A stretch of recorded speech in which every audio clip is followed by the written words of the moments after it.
অসুস্থ হয়ে পড়ল ধারাবাহিকের জনপ্রিয় অভিনেত্রী। তবে কি আর ধারাবাহিকে দেখা যাবে না তাকে? বিস্তারিত থাকছে প্রতিবেদনে। চ্যানেল নতুন থাকলে সাবস্ক্রাইব করবেন।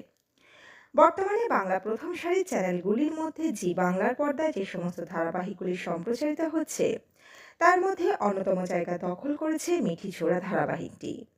শুরু থেকেই দর্শকদের মাঝে এই ধারাবাহিকটিকে নিয়ে চর্চা একেবারে তুঙ্গে। ধারাবাহিকের প্রতিটি পর্ব নিয়েই সবসময় আলোচনায় মেতে থাকেন ভক্তরা। এই ধারাবাহিকে যে চরিত্রগুলিকে দেখা যাচ্ছে তার মধ্যে দর্শকদের কাছে সবথেকে বেশি আকর্ষণীয় এবং গ্রহণযোগ্য চরিত্রটি হল ধারাবাহিকের নায়িকা রায়ের।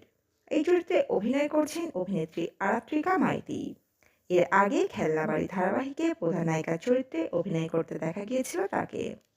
এই ধারাবাহিকের মধ্যে দিয়ে অভিনেত্রী আরও বেশি জনপ্রিয় হয়ে উঠেছে। অর্থাৎ বোঝাই যাচ্ছে কিছুটা এই অভিনেত্রীকে দেখার জন্যই দর্শকরা অপেক্ষা করে থাকেন। আর অভিনেত্রীর জন্যই ধারাবাহিকটি একটু একটু করে টিআরপিতে উপরের দিকে উঠেছে।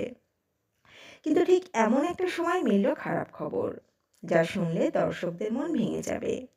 অভিনেত্রী আরাত্রিকা গুরুতর রোগে আক্রান্ত হয়েছে। তার শারীরিক অবস্থা মোটেই ভালো নয়। ধারাবাহিকের বর্তমান প্লট অনুযায়ী রাই নিজের বাড়ি ছেড়ে বাইরে থাকার সিদ্ধান্ত নিয়েছে।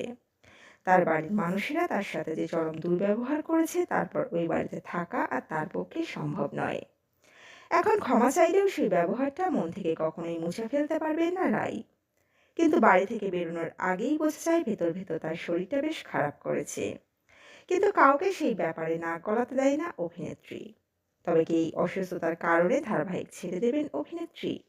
না, বিষয়টা কিছু অন্যরকম। অভিনেত্রী অসুস্থ ঠিকই, কিন্তু সেটা ধারাবাহিকের মধ্যে। অর্থাৎ তার অভিনীত রাই চরিত্রটি এখন গুরুতর অসুস্থ। ধারাবাহিকের আসন্ন পর্বে দেখা যাবে রাই অটো করে নিজের গন্তব্যের উদ্দেশ্যে রওনা দিয়েছিল, কিন্তু অটো চালক লক্ষ্য করেন রাই জ্ঞান হারিয়েছে। এবার কি করে নিজের জীবনের পরবর্তী লড়াইটা লড়বে রাই? আপনাদের কি মনে হয় জানাবেন কমেন্ট বক্সে।